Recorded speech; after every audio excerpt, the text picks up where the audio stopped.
tank of gas. Does he boots on the wood, let the whiskey pass?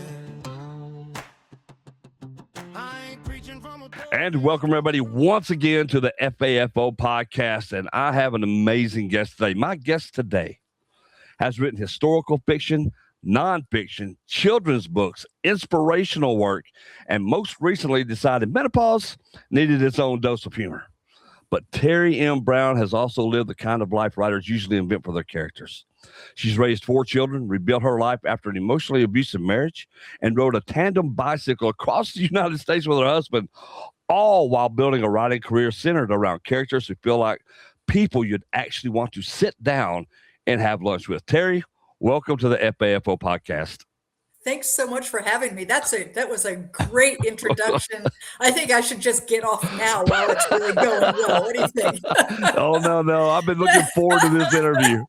All right. I have been. So, I mean, and let's talk about it because yours is an amazing journey. Yeah, it's a journey. It's definitely a journey. People say it's amazing, and sometimes I look and think, I don't know, crazy maybe, but yeah, definitely a journey. Is it hard for you sometimes to look at your life like that and go, my life has truly been amazing, or is it just because you live it, right? It seems different. I mean, to me, it's just my life. You know, and people will say things like, wow, whoa, and it's like, I don't know, isn't that just what people do? Like, I don't feel like it's any different than other people that I hear, and I think, wow, they've lived an amazing life, you know. So I just think that when you're in it, you're just in it. That is true, because before we started, I was like, I don't know where to start, because it really is truly when I was reading your bio and trying to find out a little bit about you, and I don't like finding out too much because I like the flow of the conversation. We kind of mentioned that a little bit. But I was just so floored by all the different things, and I always am when I talk to people. So let's talk about this. First of all, how did you get into writing? Has writing always been like a love for you, or is it just something you picked up? So the answer to that is yes and no. There's nothing simple about anything you ask me. So just so Gotcha. you know, it's as a little girl, little, I said I wanted to be an author, but I also said that I wanted to be an Olympic ice skater and a brain surgeon. Okay, so I don't think that it really holds a lot of weight. I loved books. And I've always loved books. I don't remember a time that I did not read. I just consume the written word and love it. But life gets in the way of all of those kinds of dreams. And my parents were never going to pay for me to be a creative writer in college, because that's like saying, here, why don't you go be a waitress and hope you earn enough money? So that went by the wayside. I got married. I had 4 beautiful children. I ended up divorced. I remarried. That marriage was horrible. It was an emotionally abusive relationship. And during all of that, raising children, dealing with this bad relationship, it's not like writing was top of mind. You know, I didn't have time for that. And although I started to think, oh, I really do want to write. I'd love to be an author. There's no way I was putting my words out on paper for other people to say bad things about, while I'm living in a relationship where I'm constantly told bad things about myself. I didn't need that. But I got out of that relationship in 2017, and words started pouring out of me. And I wrote my first manuscript, and it is horrible, and no one will ever see it. It's my first one. And it taught me a lot of things. Mostly it taught me that I had words in me, that I could do this, and that it was just a matter of practice and time. I met Bruce. He became my 3rd husband. And while we were dating, even not dating, because I was never getting married again, so I didn't even call it dating, while we were seeing one another on a semi-regular basis, he said, I've always wanted to ride across the United States on a bicycle. Well, I had been wanting to do something big and bold and adventurous, because I kind of felt like my life was over. You know, I'd been through 2 marriages. I didn't know where I was going. I didn't have a career. I just felt very, and I wanted to prove to people that I still had some kind of value. Turns out I needed to prove that to me, not to anyone else. But, and I had not been on a bicycle in 40 years. So this would definitely be big and bold. So I said to him, are you going to talk about it forever, or are you going to do it? And he said, no, I really want to do it. And I said, count me in. Now, I had no intention of marrying him, but I figured we could go on this adventure together. In the meantime, I did fall in love. We did get married. 2020 happened. That's when we were supposed to go. We were supposed to go, and we almost did not. And then we finally decided we're going to go despite COVID. And we started in Astoria, Oregon, and we rode all the way across the United States. So 3,102 miles. And it was at the very end of that ride that I realized I could do anything I put my mind to. It was a matter of what did I want? So I asked myself, what do you want? And the answer was, I want to be an author. And 14 months later, my first book came out. That is awesome. Because I can tell you, just from the bicycle, getting this out of the way, because that is a huge accomplishment. I can't ride down to the end of my street without wanting to turn around. How you go across the United States is amazing. So, a lot of it has to do with mindset. I wanted it. And trust me, if I didn't want it, there were a million reasons to turn around and go home. The very first day I thought, oh no, we've bitten off more than we can chew. I mean, it was a tough first day. And there were many times where I really thought, that's it. This is stupid. What are we doing here? But I wanted it badly. I wanted to have that thing that I could point to that somehow was going to prove to people that I still had worth and value. And I'm so glad I did it. Not for that, because I always had worth and value and I didn't need a trip to prove it, but it reset me.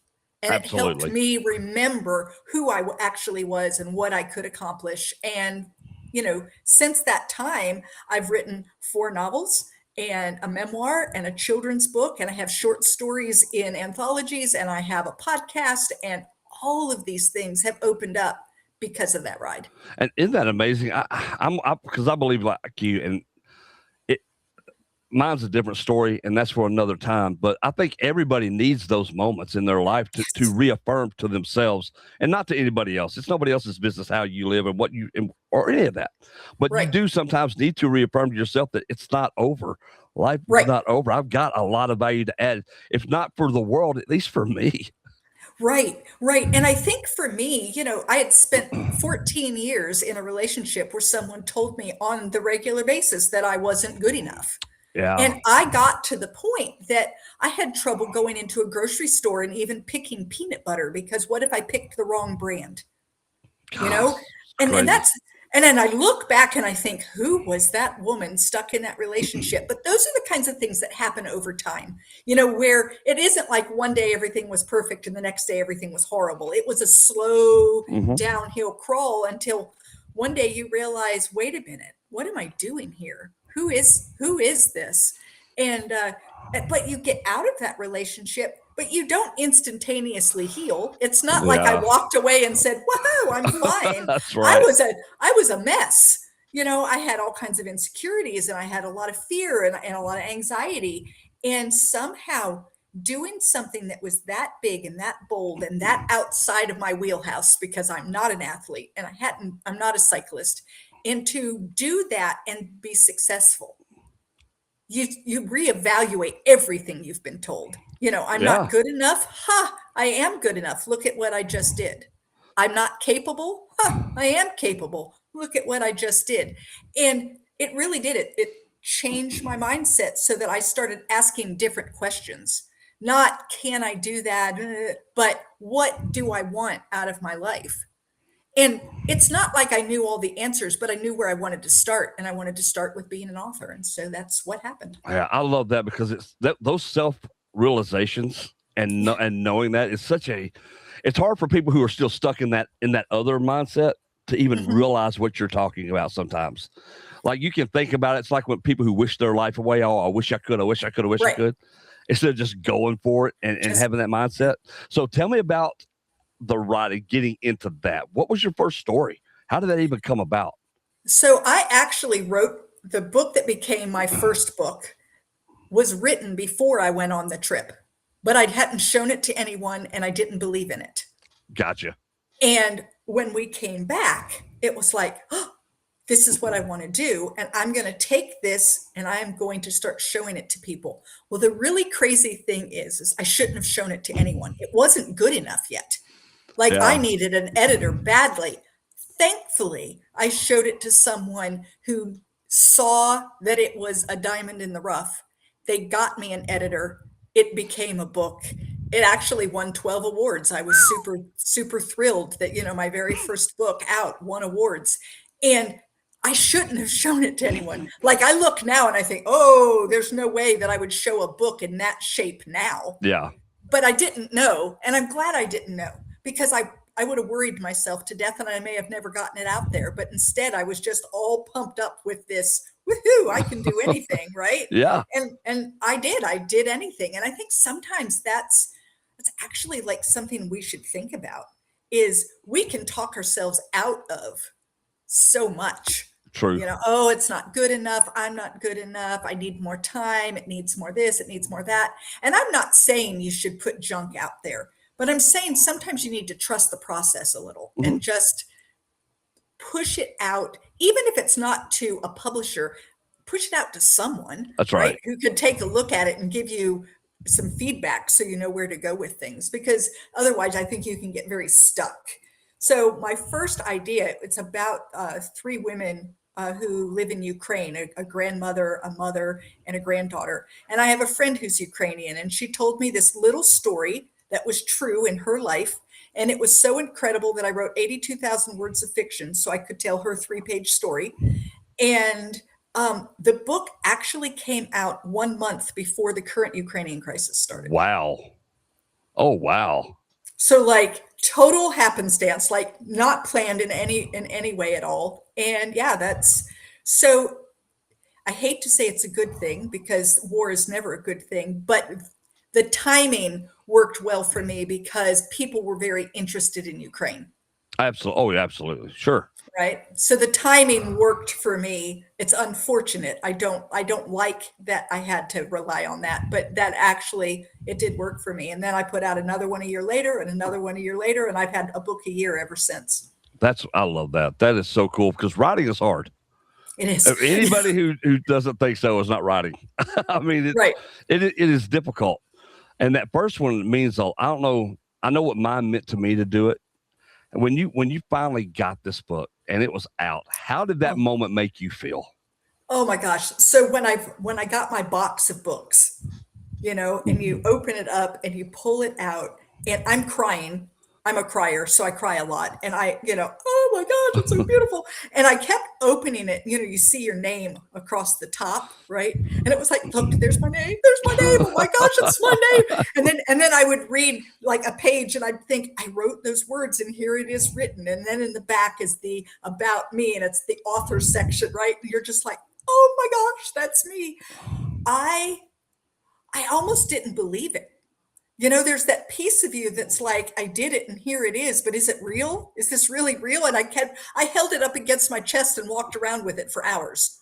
That's and I kept awesome. looking at it, like, oh my gosh, yes, it really is there. I really do have this book. So, yeah. Which is, that it's so great too. And I ask every author that, because it means a lot to the writer when you first get that thing, and it's there. Just like, it's like, those are my words. Yes. And there it is. And it's in print like a book. Yeah. Not even it is a book, but it's like a book. It's just, I don't know. It's just really amazing. My third book, Daughters of Green Mountain Gap, I had someone do the audio for that. It's the first one that I've done audio with. And she sent me the first chapter for me to listen to and approve. And I was riding in the car, and I started to listen to this first chapter, and I had to pull the car over because I am now sobbing because awesome. The book seemed so real. Yeah. Like it was a real book, it That's was right. because it was in someone else's voice instead of the voice in my head. Absolutely. And it was just phenomenal. And I even cried with my latest book when I got it in April. And so I'm hoping that I always have at least that thrill, there it is. It's in print. So it is, and that is such a big thing. I don't know how else to describe it to people, because they ask you like, oh, what's it like? And you want to describe it. You want to make them understand, but it really is, because your writing is a piece of you. Yeah. No matter what you write. It's almost like if you've had children and they place the baby in your arms. Yeah. It's not the same, but it's got that ring to it. It does. It's me, because when I write my fiction stories, that's my imagination. That's me. That's internal feelings. This is me on a page. And I put it there, right? Like you Yeah. didn't put it there. It wasn't you. I did that. And somehow holding that, I suspect, when you think about it, I suspect other artists feel that way. Oh yeah. Yeah. Holding a painting that they've done, or I can imagine pulling something out of the kiln, and getting to see, that that feeling, or as a painter walking into a gallery and seeing one of your pieces hanging on the wall. That's got to feel the same way. I think it probably does, because I hate to say this, I'm a pro wrestler too, right? And being in front of a crowd when you're entertaining somebody or doing Right. stage work, Right. Listening to that emotional response, to me it feels the same way that first time when you're out there and it's like, oh my God, they're responding to what I'm doing. To me, right. Well, see, and I do some public speaking, and I feel the same way.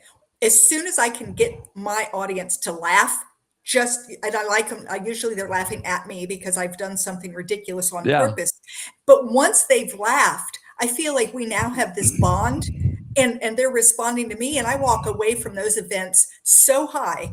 I can't imagine there's a drug out there that can make you feel any better than I do after I'm done doing a public speaking event that went well. Yeah, it's incredible. It's an incredible thing. And I do love the fact that you've got a book, and it's like you said, when you're drawn into reading, and I've read my entire life, and you've got this thing that you're brought, and people want, why do you like to read? Because I can go into a universe that I did not create. There's something in here, and it takes me away, and I don't have to think about this real world that I'm inundated with every day. And then all of a sudden you're putting a universe out there for somebody else to inhabit. And it's just the coolest feeling in the world. Well, and I think fiction has it can do so much for someone. Not only can you inhabit another world, kind of escapism, but you can also experience things that you can't experience in your own life. True. What is the likelihood that you're ever going to go to Ukraine right now anyway, Yeah. or experience it as it was in the 1970s while under Soviet control? Yeah, and right? that's very true. You can't do that, but you can do it in a book. That's right. Right? And those are the kinds of things that are just like, you can't live in 1890s Appalachian Mountains in North Carolina, but you can read a book about it. You certainly can. And you can at least get a feeling for what that might have been like. And, I'll never be able to be president of the United States, but I could read about it and kind of get an idea. Do you know what I'm saying? All of those things. And I love how fiction can open up worlds and events and even help you get a little bit of empathy for things that you might not have empathy for otherwise. I think that's very true too. It is amazing what you can do as an author that brings people into something that, one, you've challenged their mind because they've never thought about it or they've never been to that place. Right. I know I had a buddy, and I don't know how this is for you, and I'm not getting political one way or the other because I don't really care for the most part, but it's because I had somebody ask me, like, well, are you gonna, I was like, what I want to do with my books is just take somebody out of whatever thing they're into where they want that escape. All I want them to do is to be somewhere else and enjoy however long it takes them to get to the end of it and go, I want more. And I love that so much. Right. And I actually enjoy talking about things that are going on today, but we can't talk about it because, for instance, we really can't have a good discussion, say, on racism, because immediately people get dug in and angry and the name calling. But you know what I can do? I can talk about racism in a historical fiction novel. Absolutely. Because it's in the past and people don't get dug in the same way. No. And as they're reading it, they can think about it and maybe potentially, I don't know, apply it to today, but they can do it in their head and there's no one there to jump on them or to call them names or to suggest that they are or are not something or whatever. Yep. And the number of times with my historical fiction in particular, where people will say, boy, this feels a lot like today. And it's like, it's because people haven't changed that much. No. 100%. I mean, we've changed how we communicate and how we travel and what our medicine looks like. But in terms of people still love and hate and cry and get hungry and work and all of the things, right? Yeah. None of that has really changed. It hasn't. And you're 100% correct there. And it is the beautiful power of being a writer, too, at the same time, to get people to at least think about things. And so I always try to write a really good story. And if that's all you want, you've got it. It's a good story. You're going to have fun. But if you want to think too, I got a little of that in there for you if you'd like it as well. But I never make that the focus of my book. Yeah. And I think that's want important. a good story. I want a good story way more than I want a good lesson. I do too. And then if you get a good lesson in there too, well, isn't that just bonus? I think so. I 100% agree. So let's talk about your latest book. You mentioned. Tell me about it. So it's Peg Unhinged, and Peg is unhinged. I mean, that's as simple as it gets. She's going through menopause. She's also going through a separation with her husband, and things at work aren't going the way she wants them to go. And so her whole life is kind of like falling apart. She's just spinning out of control. The idea of this book came to me because as a preteen, I read the book, Are You There, God? It's Me, Margaret by Judy Blume 1,000,000 times. It's a book about a preteen girl and her friends who all cannot wait for puberty to happen. Okay. Now, why? I have no idea, but nonetheless, they could not wait. And Margaret would often have a little dear God kind of conversation. Years have passed. Are You There, God? It's Me, Margaret became a movie a few years ago.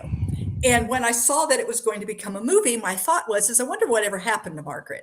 And my next thought is she goes by Peg and she's going through menopause. So although this is not Judy Blume's Margaret by any sense, this is a Margaret that probably read Judy Blume's book as a preteen and understands that, wow, these hormone shifts and things are nuts. So it's a lot of fun. It's very tongue-in-cheek, a little bit of dark humor. Peg gets herself into all kinds of crazy mess. And it's a good, funny story. And it also looks at kind of what I'm going to call like that midlife reinvention that so many women have to go through because all of a sudden they find themselves empty nested, and where so much of their life was spent being a mother, even if they had a job outside. Even if they weren't a stay-at-home mom and they were more, so much of their lives they identified as this thing. And while that is happening, they're going through a hormonal upheaval that would make any man I know cry. Like no man wants to go through it, right? And so doing all of that, plus in this stage of life, this is when so many divorces happen. Where women go along and they think, now that the children are gone, my husband and I are going to make all these great connections again. And isn't life going to be wonderful? And they realize they've grown so far apart that there's nothing left. And once the children are gone, the husband says adios, and that's the end. And so it also kind of looks at those kinds of ideas as well. Sure. Like how does a woman reinvent herself at this stage in life, and what might that look like, especially if everything seems against her at the time? And that's so funny you say that because I watched my girlfriend go through menopause, and good Lord, especially when it started, because she hadn't started until right after we started dating. Right. And I'd never seen it, of course. So it's like, we're like, why are you sweating? Like, what is that that's going on? What are you doing? She's like, it is so hot in here. I'm like, it's snowing. Like, what are we doing? But you begin to understand that, and it's such a crazy thing to watch. It is, and the hormones, it does things like the hot flashes, but it can do things like give you pimples. Yep. Like you had clear face since you were 13, and now all of a sudden you have acne. It can make you feel crazy. It causes, at least for me, I was angry all the time. I mean, all you had to do was chew wrong and you were in trouble because, I could hear you chewing. That's right. So all of that just kind of hits, and you're left with like, who am I and what has happened to this woman that I have been building myself into? And all of a sudden, all it took was one big hormonal swing, and now who knows who I am. Yeah. And so we kind of explore that. I also really look at this is going to sound, I don't think men and women, we're very different, but I don't think one's better than the other or anything. But in the medical world, if a man went through what a woman goes through, they would already know how to handle it. They would have Yeah. a fix for it. They would have a pill, 6 pills, 18 therapies. They would know how to do it. And 100%. women get told, oh, this is just the way it is. You're Pat, going to pat, be pat. fine. It'll You're be going to okay. be fine. It's all in your head. That's Take right. a nap. Here's an antidepressant. Yeah. I mean, this is what yeah. we're told, right? And so I also kind of look at that a little bit, this idea that women are, half of the population of the world is experiencing this huge hormonal shift and told to deal with it. Whereas I honestly believe that if a man were dealing with this kind of hormonal shift, the medical community would have already found a solution for it. Oh, I 100% guarantee, because I'm not dealing with this crap. I mean, Right. And that's Right. how it is, right? And Right. that's just how, I mean, I don't care where you're at in any phase of your life. That's just a fact. Right. And it is something that happens. And we see this a lot, I think. And so that you're writing about it and putting this spin on it, I think is a great way to do it. And I mean, what I mean by spin is the humor. The humor, because right. that really right. draws people into it. Right. Right. And it's very funny. And because menopause, when you're not going through it yourself, is funny. Oh, yeah. I mean, when you think about it, the things that are happening are pretty hysterical. Now, when it's happening to you at the moment, there's nothing funny about it. But when you can take a step back, and I think the other thing, and I've heard this over and over, is the number of women after they've read this book and they said, it's me. It's me. I felt heard and seen. Because so many times we do not get midlife women characters. And if we do, we definitely aren't talking about menopause. Well, I think that is so very true, too, because it's amazing the segment of the population that does get cut out of it. I almost look at it like, and I'm no big fan of Hollywood, but you see a lot of Hollywood gears their characters towards what? Young, sexy, Yes. hot women.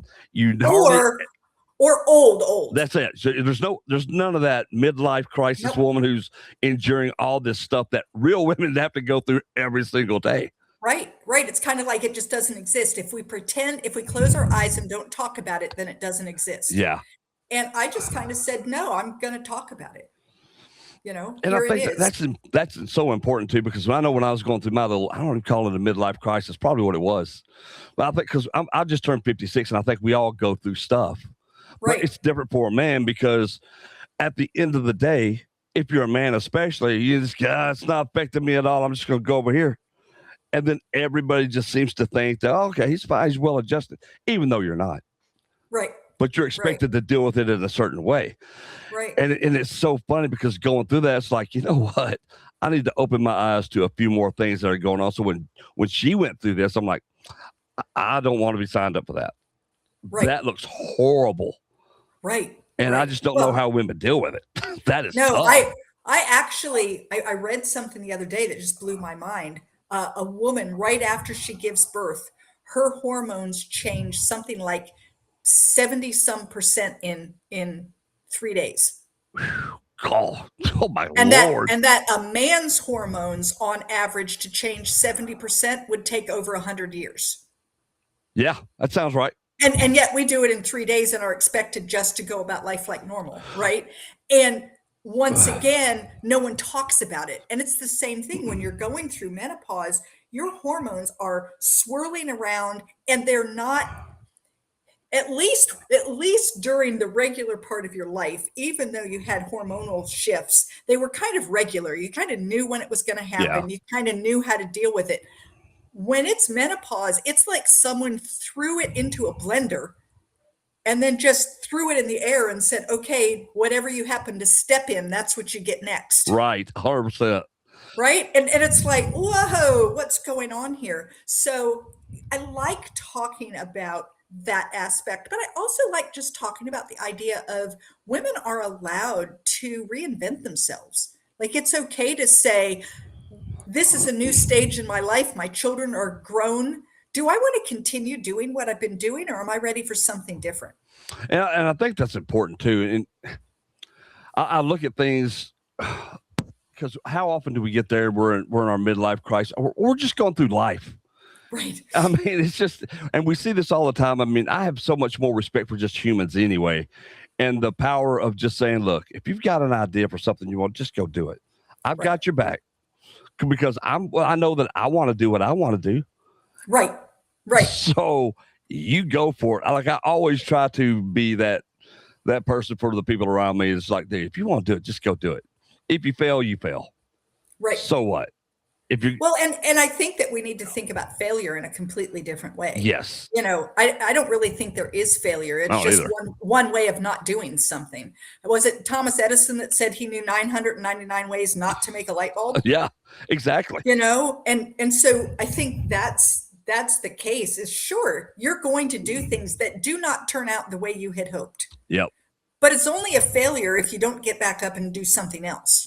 It is. And it's so weird about this hormone discussion too, because I was looking at there's another case of a mother who killed her kids, right? Postpartum. I think this was in the news the other day. Yeah. And I got to thinking about it. I'm like, well, imagine that though. Your life is going perfectly. You're not living life to say, one day I want to have kids just to murder them. That's not what you're doing. Right. And then I think when you're talking about a 73% hormonal shift, what that does to you mentally. It's amazing. Now, not every woman wants to kill their kids or their husband after going through something like that. That is powerful.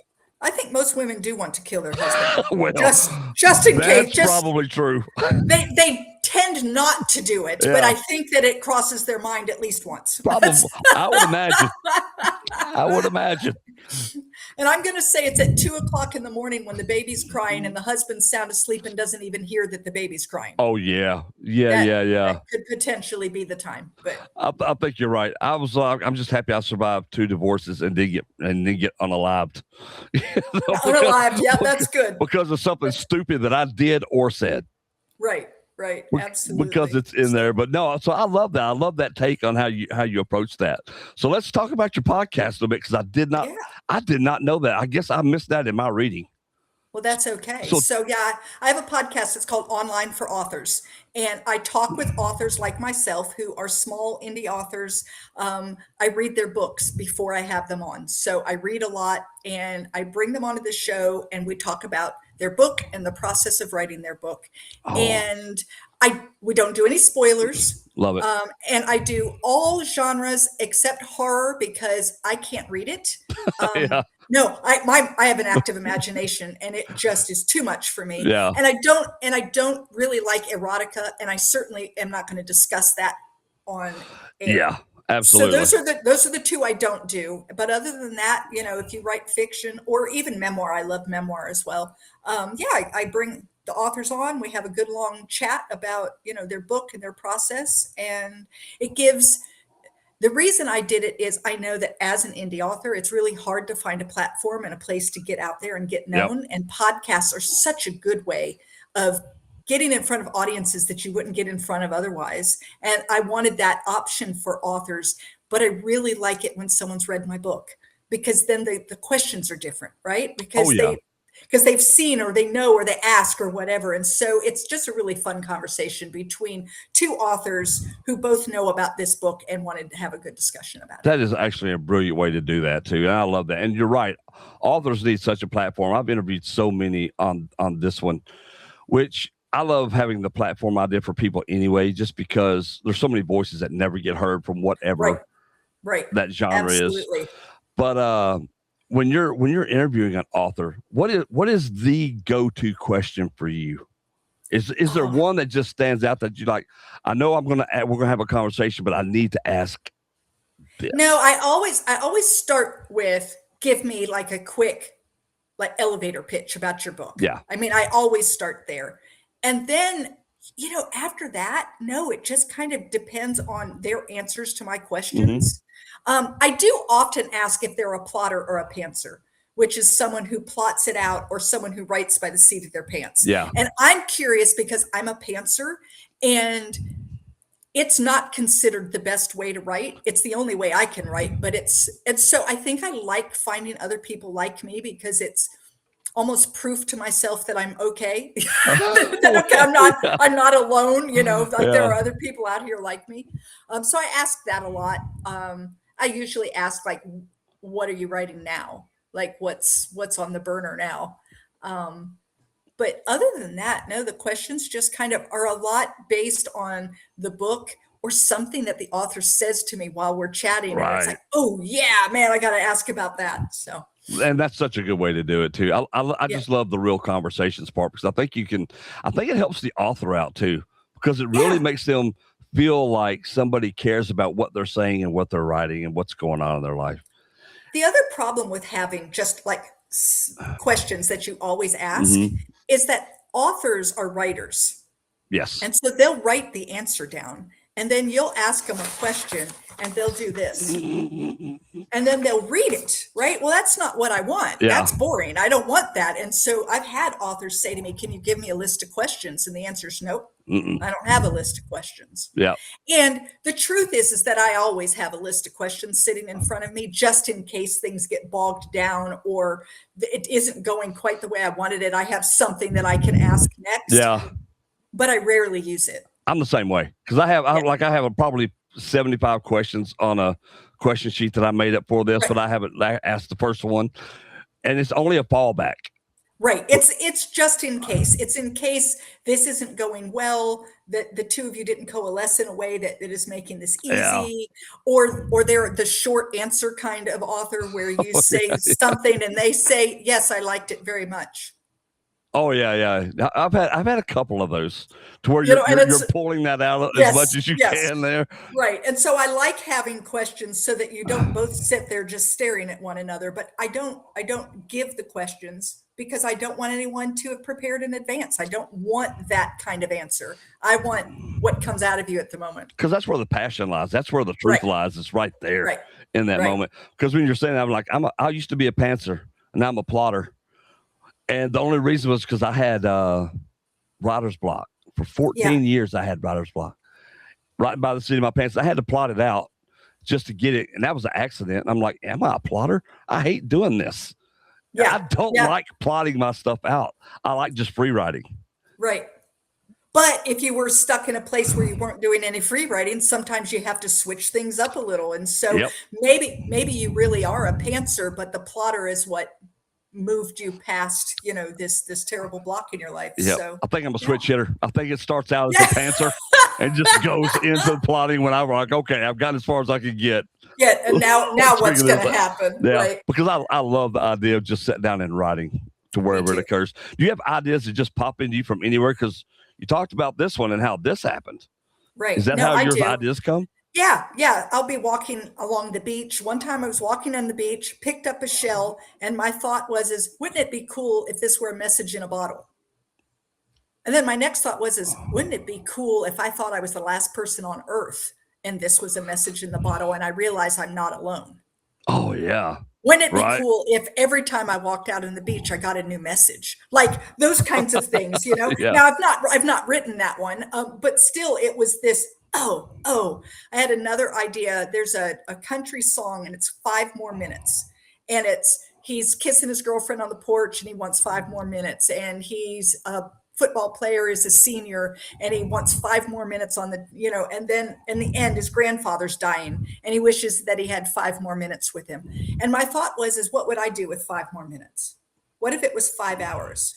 What if it was 5 weeks? What would I do with, and that started something. So I do that a lot. I play that kind of what if, what happened to, what if, what would it be like? And then my mind goes, ooh, that's exciting. Yeah. And isn't that amazing? Because I do the what if game too. And I think I'm assuming so many authors probably do that. Like, this would be cool if. Right. Like this is really interesting, but wouldn't it be more interesting if, Exactly. Right? It happens. Like, wow, what if that happened and it was during World War II instead of now? What if that happened? Those kinds of things that make you go, oh, there might be a book in that. Yeah. Or a short story. That's right. You never know what you might get out of it. Does your husband ever look and go, oh, she's thinking about something, I could see it? So unfortunately, my husband passed away a year and a half Oh, ago. I'm sorry to hear that. That's quite all right. But yes, he did. I mean, I would look at him and say, so I'm going to go right now. Yeah. And he'd be like, okay, I know. There it is. She's going to be gone. We don't know how long that's going to be. Because in addition to being a pantser, I'm what I call a binge writer. Yeah.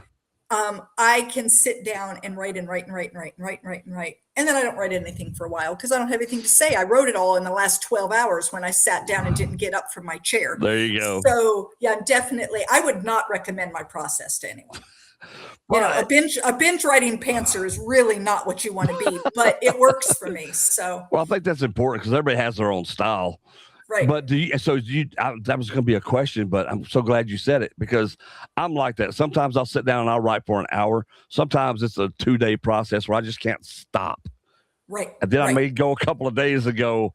I need to write something, but I don't have I don't it yet. have anything to say. Yeah. I don't have anything. But I don't feel like my writing process is always at the computer. Yeah. There's a lot of thought that goes into it. And I'll be, washing dishes and I'll be trying out scenarios and I don't even really recognize I'm doing it.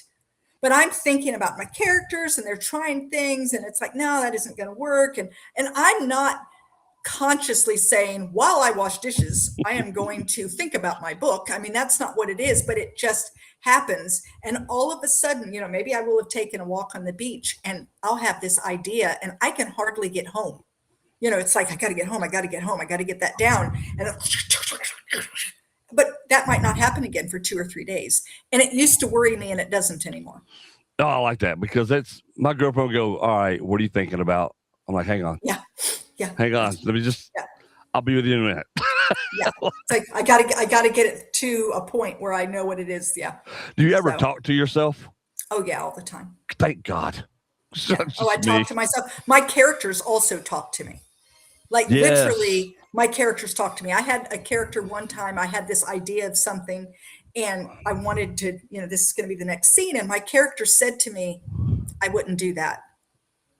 And I said, yeah, but I need you to do it because that's how this will make this scene work really well. And the character was like, yeah, so I'm not participating in that. That's right. I'm not doing that. And I'm like, what? And I feel like that's what I'm doing is looking over to the side where no one stands going, what? I need you to do it because I talk to myself, but I don't know that it should make you feel comfortable. I think it means that we're both nuts, but that's okay. No. That's okay too. As long as it's not a violent kind of nuts, you're fine. Yeah. Right? Yeah. It's a productive nuts. It is. And there's nothing wrong with that. It is. I definitely, I talk to myself. My husband used to laugh at me all the time because I also talk to other drivers when I'm driving. Well, I just scream at them. Yeah. And I talk to my GPS. My GPS will say things like, welcome to South Carolina. And I say, well, thank you so much. That's right. or turn right. Well, I have no other options. Of course, I'm going to turn right. What else would you like me to do? And I'm saying this out loud to my GPS as though that's going to matter to her at all. But. That's right. Yeah, my Alexa calls me Big Daddy. Oh, yeah. Yeah, and my friends are like, dude, seriously. I'm like, look, I have a lot of free time sometimes, and I get bored. Yes, I get bored and I do things, so leave me alone. you know this by now, so you just stay over there. Leave me alone. Right. And it's funny because I wrote a young adult novel. Not because I wanted to write a young adult novel, but I remember the young Chad from all those years ago who were just fascinated with the whimsical nature of Halloween. Right. And I've always had that story. Do you find yourself going back to things that you remember and going, I remember young Teri and what young Teri thought. Have you ever approached a story from any of those kinds of angles? So I've not really approached it from there, but my second novel, An Enemy Like Me, came about because of something my grandfather told me when I was 12. Oh, yeah. There you go. So we're of German heritage, but have lived in the United States since the 1700s. He fought in World War II. He fought in Germany. Oh, wow. And what he said to me was I always wondered if the person on the other side of my gun was a cousin. That would have to mess with you. And it was like, whoa. And as a 12-year-old, that really I had never considered it, right? It never even, and so when it came time to start writing books, that was one that came out. And what I did was I took some of my grandfather's stories, but mostly it was made up stuff. And I talked about a German American, first generation, who fought in World War II and ended up in Germany. And realized he was more like the enemy than he was different from the enemy. And how does that play with your mind and that kind of thing? And so that's where the story went. But so yes, sometimes, I mean, I think you just pull from all different aspects of your personality. People will ask me all the time, is that character you? And it's like, yeah, all the characters are me. Sure. In some way or another. They're not 100% me, but I'm in all of them. I'm in absolutely every character I've written. I don't know how to write a character that I'm not in. Yeah. And I say it's me as I was, me as I am, me as I hope I become, and sometimes me as I hope I never am. Exactly. Like I hope I never am like that. But sometimes you realize that you are just a little bit sometimes. And that's the piece that you don't like about yourself. Yep. And boy, doesn't that make a good character, wow. to let that person out on the page. And which can be kind of intimidating sometimes, but Right. also it's also a great form of therapy. Yeah. At least I found that out for myself. Have you ever, and I say this because have you ever wrote something that when you're writing, it's like, I don't know if I should even put this out there, but it's so meaningful, at least to me, that I'm writing about this thing. Right. So I often write things and the intent isn't necessarily to put it in front of anyone else. Sometimes it ends up in front of other people and it's fine, but it wasn't the intent. I actually wrote something shortly after my husband died, and my therapist kept telling me, you need to write. And it was making me very angry because I didn't have anything that I wanted to say that I wanted on paper, because I didn't feel like anything I was thinking or feeling, who'd want to read that? Yeah. And I don't ever want to read it again. But I wrote something in complete anger because of, force. And it was essentially just a little short thing on, what's on your bucket list. And then I listed what was on my bucket list. And it was things like asking my husband whether he'd rather have cornflakes or Raisin Bran for breakfast. Oh, wow. Yeah. Right. And so I wrote that, and I wrote it I was furious when I wrote it. Well, about a month later, I saw this place that I normally submit little short stories to was looking for short stories again. I had not written anything except that one piece. They do one that is kind of a nonfiction section. And I thought, I'll just put it in. It won second place. Nice. Which is crazy, because still in my mind, even when I turned it in, I couldn't imagine anyone wanted to read that. Right. Yeah. And my son read it, and I said, can you, I was furious. And he said, I didn't feel the fury. I felt the sadness. Yeah. Right. And I think probably a lot of people could get behind that and go, oh my God, I understand this. Yeah. It was like, I bet your bucket list has things like, and I name all the things that are typically on a bucket list. And I said, mine is much, more simplistic than that. Yeah. And then I list these things that, I would love to be standing in Lowe's looking at 2 different paint chips and trying to decide which one we're putting on the wall. Absolutely. And that does hit. I mean, think about how hard that is to really talk to people about your own personal feelings. Right. But like for me as a writer, it's easy for me to put it on the page. Right. And do it that way, which is why I'm assuming she told you to write about it in the first place. Right. But I was so angry at that idea, because it was like, I don't have anything worth saying. That's right. I'm because that's the way I felt. I was just livid. I was livid at everyone. I was livid at people who were happy. How dare you? I was even more livid at people who were sad. How dare you? You don't even know what sad is. I mean, it was not fun being me at the moment. I was just in this space. And I eventually did write it down, and eventually began writing more. And, things got back into a more normal, whatever that means, more normal-esque place. But I think that a lot of times we write things down that the intent isn't for someone else. That's right. And it helps so much, I think, sometimes. I went through the same process for the book, and it was like afterwards, it's like, okay. And then people read it and go, man, there's so much of me in here. I know this is a fiction book. And I'm like, not really. It's 95% true. Yeah. It's only 5% mystery thriller. The rest of that is 100% true. Yes. Yeah. That's kind of me, but it's okay if you see yourself in there. That's right. But I just think it's very valuable to be willing to put reality down on the page. Yes. Even if you've couched it in fantasy, even if you've couched it in historical fiction or whatever, it's why I love writing characters, and I say I'm a character-driven author. Characters matter to me way more than where they're sitting at the moment. It's what are they thinking? What are they feeling? How is what just happened affecting them internally?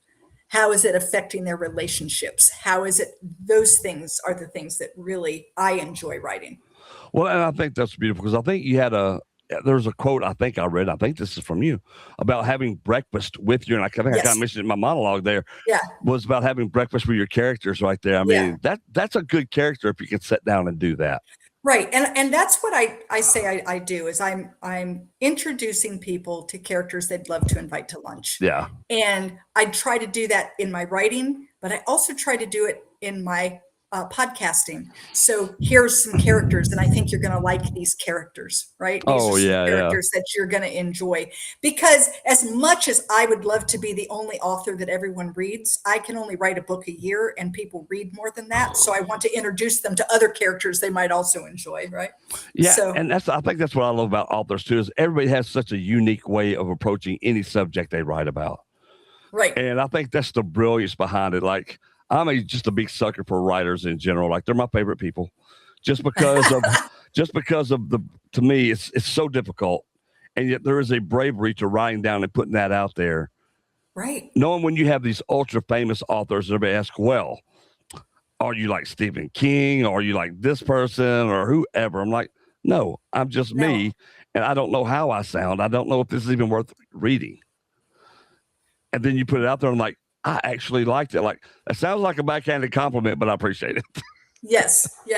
Well, I had a lady, I went to a book club, and she was, they were asking me questions and whatnot. And she said, there's one line here that really meant a lot to me. Can I read it? And she opens it up. She has it marked.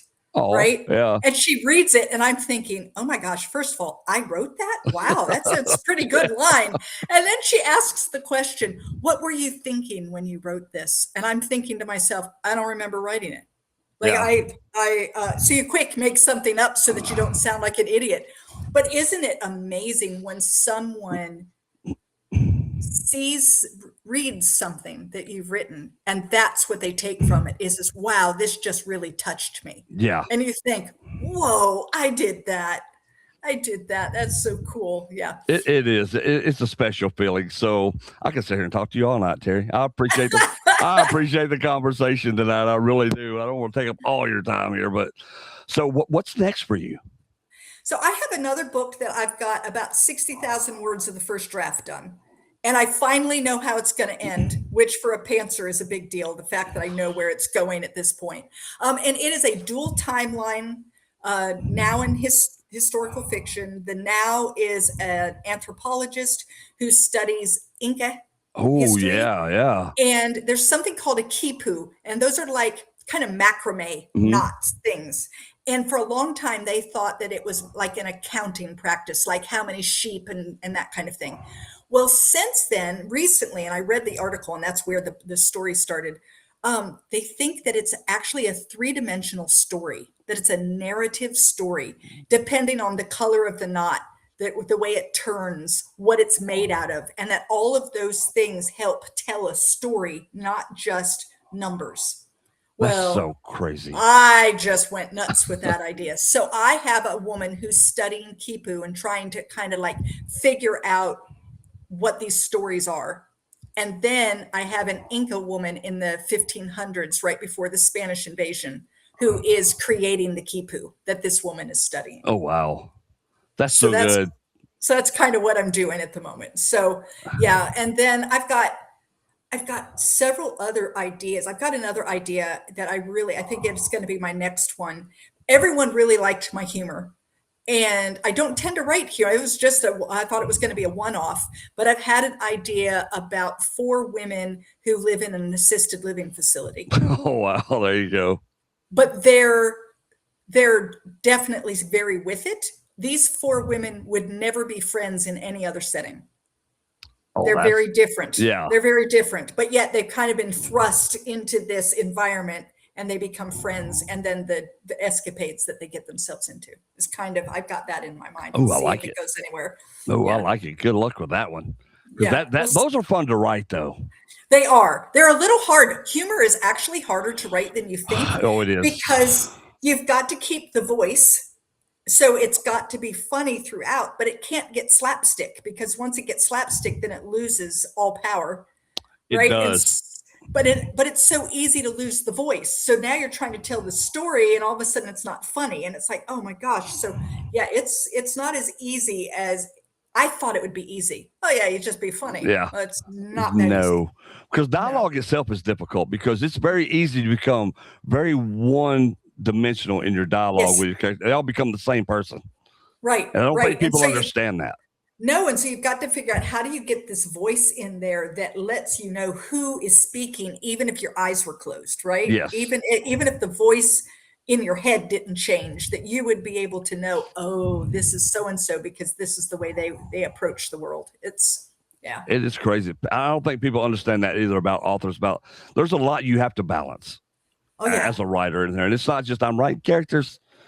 No. And Joe the redneck all of a sudden sounds the same thing as Tony the lawyer. Why is that happening? Wait a minute. What happened here? Or you realize that you've written this great dialogue, and you look down and you read it and you think, this person wouldn't know half those words. Exactly.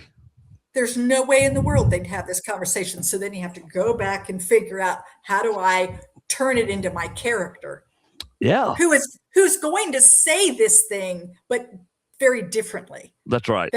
Then I would say it. I might use some really highbrow words, because, and he doesn't have any of those. Yeah, he don't know what you're talking about. Like your own character should know that. Right. Your own character shouldn't have to get out a dictionary to find out what he just said. So, you have to play around with that. And then things like, I had a Ukrainian girl in the United States, and she was trying to speak English, but was getting it wrong. And how do you do that without making her look stupid? Because she's not stupid. She just doesn't know the words. Yeah. She learned English in a classroom, which is very different than landing in North Carolina and trying to understand a North Carolina accent while understanding English. Yeah, and that is a big deal. Like writing my new novel is like, I was like, I want a Cherokee word, because it's part of my heritage, first of all, and so I want to include some of that in there. But right. But when you're talking about the Smoky Mountains, there's so many things that happen here. It's like, I can't just have this Cherokee just talking the same way everybody else is talking. First of all, the life experience is different. They're a different person altogether. Right. So how would that sound? Even though it's modernized, they're modernized, but they still have their own reference point. Right.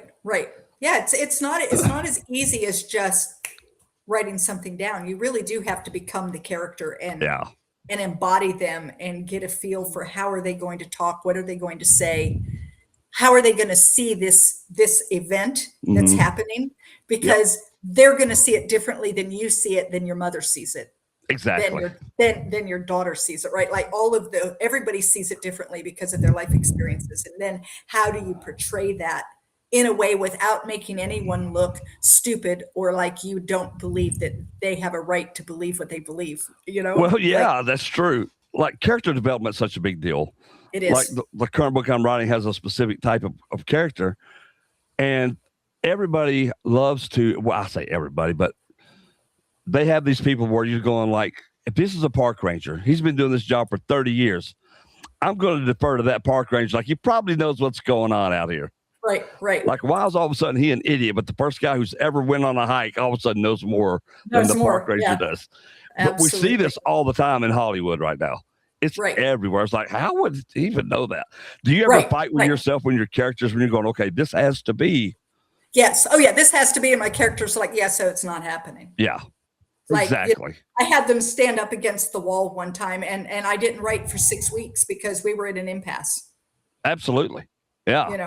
I finally did what my characters recommended, and it turned out really well. Sometimes you just got to defer to them, right? Yeah, absolutely. Are you a researcher? Yeah, I love to research. Me too. I call myself a research junkie. I use the hashtags, so you should use it too. It works. Oh Yeah. my God, it works. It's so good. Teri, I appreciate your time today. I was going to sit here and babble forever, especially because it's such an enjoyable conversation with you. But man, all the best for you. And hopefully I Thank can you talk so to you much. again down the road. I would love to, like anytime, just have me back. I'd love to have another chat. So if I start out on your books, which is the first one I need to get? Oh, What would you heavens. recommend to me to say, hey, this story is, you need to read this one? I think that you would probably like, you know what? You would probably like Daughters of Green Mountain Gap. Despite the fact it's about women, it's set in the Appalachian Mountains in North Carolina, and it has Cherokee in it. Let's go. you have me in all three of those. And Yeah. that's the other thing I want to ask you about real quick. See, this is the problem I have with doing this. I get it. But so writing those opposite gender characters, because as a man, and I had this conversation with the author the other day, it's like I'm trying to write from a women's perspective, but oftentimes I have to go, look, dude, first of all, you're not a girl. You've never been one. Right. You've never experienced from that point of view. Do you ever find it difficult when you're writing something sometimes to go, wait a second, I'm writing this guy like I would see it, but how would he see it? Sometimes, but I try to pull back, and it's not like I don't have any men that I know. Absolutely. Right. I have a dad, I had a husband, I have a brother, and so I just try to say, it's going to be different than me. I know how my husband responded to these kinds of things. It's going to be more this way. Sure. But despite responding differently, men and women both fall in love. Men and women both have pain. Men and women both. So some things are the same. It's just how is it expressed, right? So 100%. it's not like a man isn't going to experience the same emotions. He's just going to experience them differently. He's going to show them differently. That's right. Yeah. No, I love that. All right. The last thing. Yeah. You've raised a family. Yeah. You've left a difficult marriage. You've rebuilt your life. You found love again. You crossed the United States on a bicycle, for God's sakes. You've become a novelist. You wrote series across multiple genres. And now you're a grandmother helping other people recognize their own worth.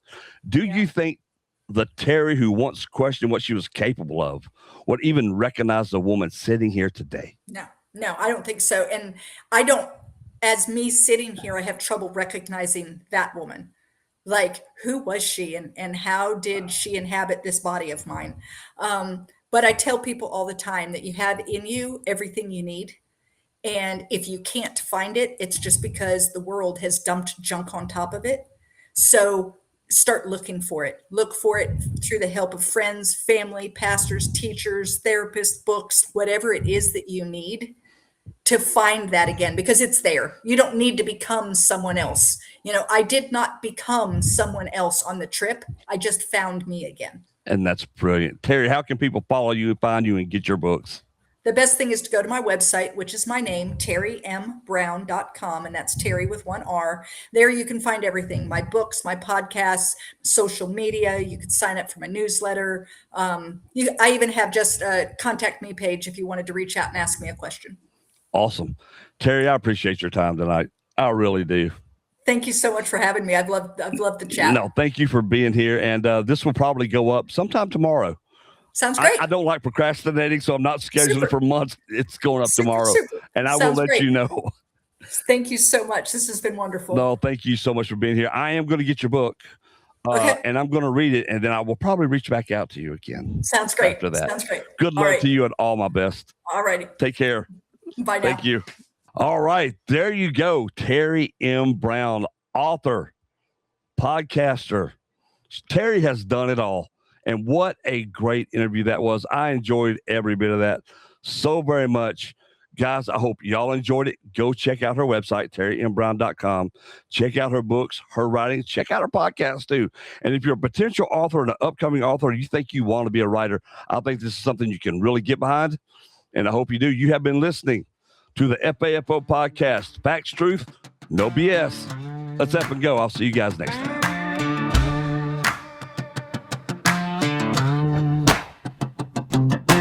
Four on the floor, have a tank of gas. Dusty boots on the wood, let the whiskey pass. I ain't preaching from a pulpit, I'm talking from the scar. You can dress up a lie, but it won't get far. They call it toxic.